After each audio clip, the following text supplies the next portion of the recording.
Hello नमस्कार साथियों, मैं सोहन स्वागत करता हूं आपके अपने चैनल अपनी ऋषि प्रणाली स्टेनोग्राफी पे। अपने स्वर चल रहे थे, स्वर के दो अभ्यास अपन कर चुके हैं। आगे कुछ स्वर मैं आपको और बताता हूं।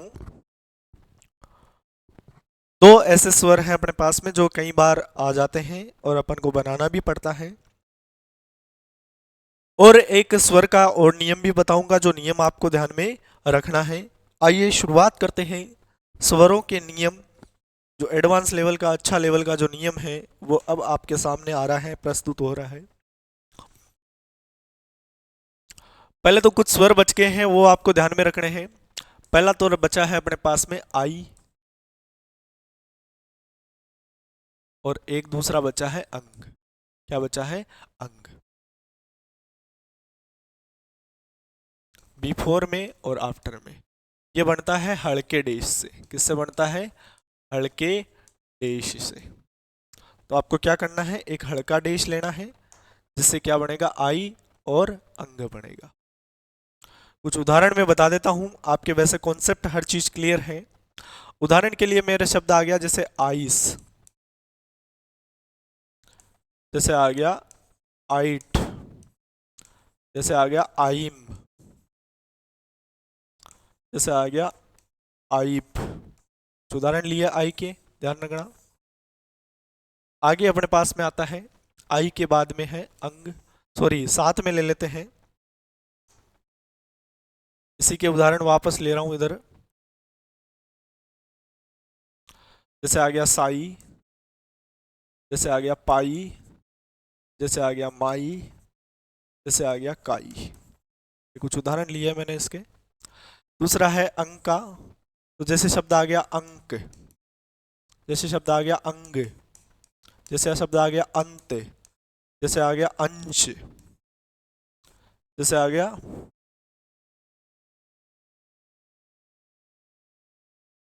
अंप।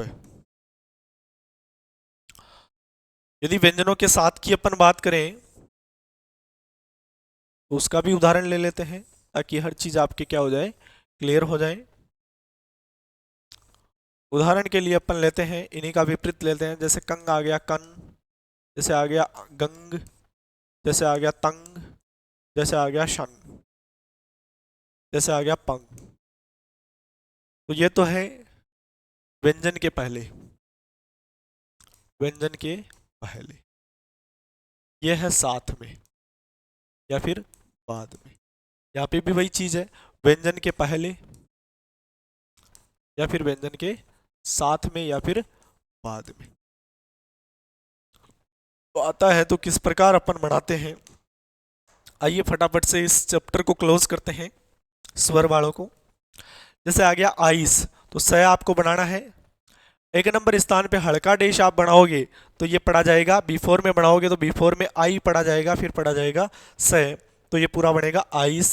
जैसे आइट आ गया तो ट बनाना है, एक नंबर स्थान पे हल्का डेश बनाओगे तो पढ़ा जाएगा आइट। जैसे आइम आ रहा है तो मैं हल्का डेश एक नंबर स्थान पे बनाओगे तो पढ़ा जाएगा आइम। जैसे आइप तो प बनाना है, हल्का डेश आपको बिफोर में बनाना है तो पढ़ा जाएगा आइप। साई आ रहा है तो से हल्का सा डेश आफ्टर में बनाएंगे तो पढ़ा जाएगा साई। पै हल्का डेश आफ्टर में पाई। आगे आ रहा है अपने पास में माई, तो मैं हल्का डेश आफ्टर में माई। काई तो कै हल्का डेश आफ्टर में तो पढ़ा जाएगा काई। ये कुछ उदाहरण है जो आपको ध्यान में रखने हैं। उसके बाद में सेम ऐसा कैसा है अंक, तो कै हल्का डेश बिफोर में आएगा दो नंबर स्थान पे तो अंक। अंग ध्यान रखना, गए आ रहा है तो हल्का डेश आपको क्या करना है, बिफोर में बनाना है, दो नंबर स्थान पे अंग। अंत आ रहा है तो तय के लिए हल्का डेश अपन बिफोर में बनाएंगे तो पढ़ा जाएगा अंत। अंश आ रहा है तो हल्का डेश दो नंबर स्थान पे बिफोर में बनाएंगे तो पढ़ा जाएगा अंश। अंप आ रहा है तो हल्का डेश दो नंबर स्थान पे बनाएंगे पै के साथ में तो पढ़ा जाएगा अंप। यदि साथ में आ रहा है अंक का, यानी अंक का जो स्वर आ रहा है वो साथ में आ रहा है तो किधर बनेगा, ये आफ्टर में बनेगा कंग। गंग आ रहा है तो ग के साथ में ध्यान रखना आफ्टर में हल्का डेश बनाएंगे तो पढ़ा जाएगा गंग। तय के साथ में अपन दो नंबर स्थान पे हल्का डेश बनाएंगे तंग। स के साथ में आफ्टर में किधर भी बना दो आप, किसी भी स के साथ में तो पढ़ा जाएगा शंग। प के साथ में हल्का डेश आफ्टर में बनाते हैं तो पढ़ा जाता है पंग।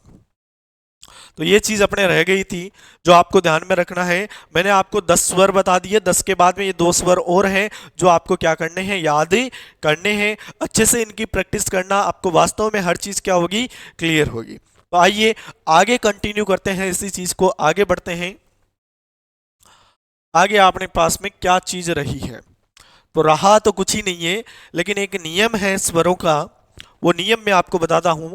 किताब के अंदर आपके इतना बड़ा लिखा हुआ है, और जो मैं बताऊंगा इतना सा बताऊंगा आपको, कितना सा, इतना सा, ताकि आपको क्या हुए, वो चीज परमानेंट याद हो जाए। तो आइए शुरुआत करते हैं। नाम है new new new rule. New rule जो आपको याद करना है। नियम कहता है यदि दो व्यंजनों के बीच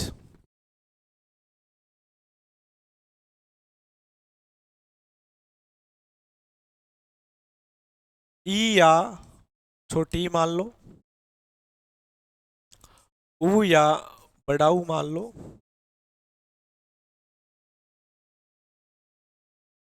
का स्वर आता है, तो वह स्वर जिस व्यंजन पर लगा है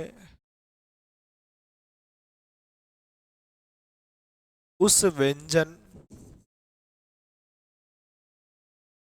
पर न बनकर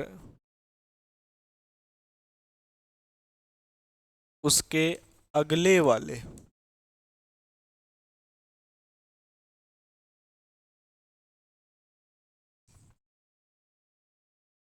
व्यंजन पर बिफोर में, अगले वाले व्यंजन पर बिफोर में तीसरे स्थान पर बनता है, तीसरे स्थान पर बनता है। दोस्तों ये नियम लिख लेना। हो सकता है आपको समझ में आ गया हो सकता है नहीं आया हो, तो एक बार वापस से इस नियम को पढ़ लेना। यदि दो व्यंजनों के बीच ई उ का स्वर आता है, तो वह स्वर जिस व्यंजन पर लगा है उस व्यंजन पर न बनकर उसके जस्ट आगे वाले व्यंजन के बिफोर में तीसरे स्थान पर बनता है। क्यों बनता है? क्योंकि यह तीसरे स्थान का स्वर है, तीसरे स्थान का स्वर है, इसीलिए ये कौन से स्थान पर लगता है? तीसरे स्थान पर लगता है। कुछ उदाहरण मैं आपको बता देता हूं जो आपको ध्यान में रखने हैं। थोड़ा सा इसको साइड में कर देते हैं अपन। नियम हो सकता है आपको दिख रहा है, अच्छे से दिख जाएगा। उदाहरण मैं यहां पे ले रहा हूं, उदाहरण। तो उदाहरण क्या बोलता है? जैसे शब्द आ गया अपने पास में कील, पेंसिल को थोड़ी सी बड़ी पड़ेगी भाई। जैसे आ गया मील, पहला उदाहरण। दूसरा आ गया पूल, जैसे आ गया टूल।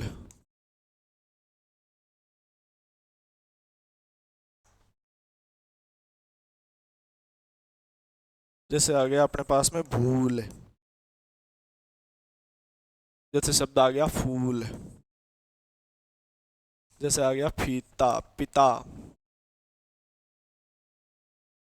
पिता। जैसे आ गया मिला, जैसे आ गया फुल्ला। यहां पे क्या है? स्वर है, दो व्यंजनों के बीच में ऊ का स्वर है। पेन चेंज कर लेता हूं मैं आपको ताकि साफ दिखाई दे। यहाँ पे दो व्यंजनों के बीच में ऊ का स्वर है, ऊ का स्वर है, ऊ का स्वर है, ई का स्वर है, ऊ का स्वर है, ई का स्वर है, ई का स्वर है, ई का स्वर है। कुछ उदाहरण इधर देखना। जैसे आ गया पति, तो दो व्यंजनों के बीच में नहीं है। पति, दो व्यंजनों के बीच में नहीं है। आपके आ गया सती, दो व्यंजनों के बीच में नहीं है। आपके आ गया गति, तो दो व्यंजनों के बीच में स्वर नहीं है। ये ध्यान रखना, ये उदाहरण आपको दिए हैं ताकि आपके समझ में आए। मिल लिखना है तो मैं और ल आपको बनाना है। नियम क्या कर रहा है, यदि दो व्यंजनों के बीच में स्वर है, ई का स्वर है, तो मैं और ल का तो काम यहीं पे खत्म हो गया। केवल ई का स्वर है जो दो व्यंजनों के बीच में है, वास्तव में दो व्यंजनों के बीच में है, तो जिस पर है मैं पे है तो मैं पे तो लगेगा नहीं, ल पे जाना है आपको। जिस पर है, जिस पर लगा है उस व्यंजन पर न बनकर उसके अगले वाले व्यंजन पर, उसके आगे वाला व्यंजन है पर बिफोर में, तो बिफोर ऊपर का हिस्सा है, बिफोर में कौन से स्थान पर, तीसरे स्थान पर, तो तीसरा स्थान ये रहा। 1 नंबर, 2 नंबर, 3 नंबर, तीसरा स्थान कहाँ है, ये रहा। पुल, तो पै और ल अपन ने बनाया, पै पे पै का काम और ल का काम खत्म हो गया। आगे आ रहा है ऊ, तो ऊ का स्वर कौन से स्थान पे आएगा, अगले व्यंजन के पहले तीसरे स्थान पे, तो अगला व्यंजन पे कौन सा है, ल के बिफोर में तीसरे स्थान पे, तो बनेगा ये पुल, बिफोर और ये आफ्टर। टूल आ रहा है तो ट और ल बनाना है, ट और ल का काम खत्म। ऊ का स्वर है ल और ट के बीच में, तो जिस पर है उस पे नहीं लगेगा, अगले व्यंजन के बिफोर में तीसरे स्थान पे लगेगा टूल। भूल आ रहा है तो भय और ल आपको बनाना है, भय का काम खत्म, ल का खत्म।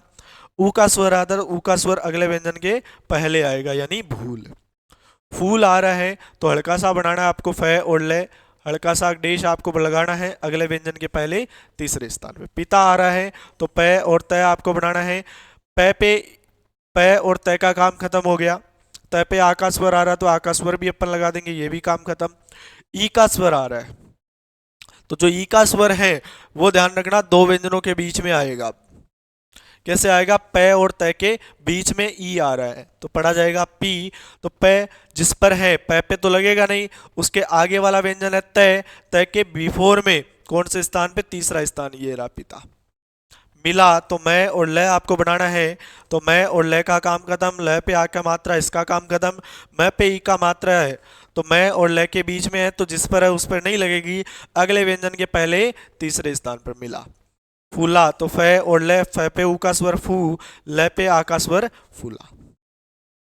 यहाँ पे जो आगे उदाहरण मैंने आपको दिए हैं इनमें ध्यान रखना दो व्यंजनों के बीच में ये स्वर नहीं है, इसलिए अपन को क्या करना है, प और ती बनाना है, यहीं पे पति बनेगा। मैं और ती बनाना है तो यहीं पे मती बनेगा। स और ती बनाएंगे तो यहीं पे ती बनेगा। ग और ती बनाएंगे तो यहीं पर ती बनेगा। तो दोस्तों ये नियम आपको याद करना है, अच्छे से प्रैक्टिस करनी है। ध्यान रखना ई या ऊ का स्वर जब भी आता है और वो यदि दो व्यंजनों के बीच में हो तो वो उस जिस पर है उस व्यंजन पे न लगकर उसके जस्ट आगे वाले व्यंजन के पहले तीसरे स्थान पर लगाया जाता है। ऐसे बहुत सारे शब्द हैं किताब के अंदर आपको दिए हुए, उनकी प्रैक्टिस करना या मन के अंदर जो भी शब्द उत्पन्न हो रहे हैं उन शब्द को एक ब्लैंक पेपर पे लिखना और उनकी आउटलाइन आप स्वयं से बनाना। ठीक है, तब तक के लिए धन्यवाद। मिलते हैं नेक्स्ट क्लास में। यदि आप हमारे चैनल पे नए हैं तो चैनल को सब्सक्राइब जरूर करें, वीडियो अच्छा लगा हो तो वीडियो को लाइक अवश्य करें। धन्यवाद। जय हिंद, जय भारत।